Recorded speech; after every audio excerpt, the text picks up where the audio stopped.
Guys, andito kami sa Washington Street. Ayan lang, along the way. Siguro mga 2 minutes walk lang din from the block dormitory. So, andito kami sa Mangkok. Try natin.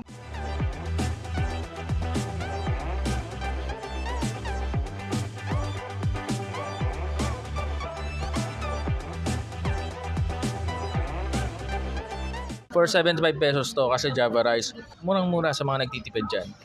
Try natin yung first bite. Sisig, itlog, and Java rice. So, masarap, malasa, mura. So, sulit. So, titikman ko breaded pork chop, ha? Panalo ba, sir? Panalo. Okay sa akin to. So, ayun po, nabusog na naman po kami. Sold na sold talaga kasi mura na, malapit pa. Ayun nga, natatanaw ko lang yung the block, oh. Natatanaw ko sa dito. Yun, Take out pa kami.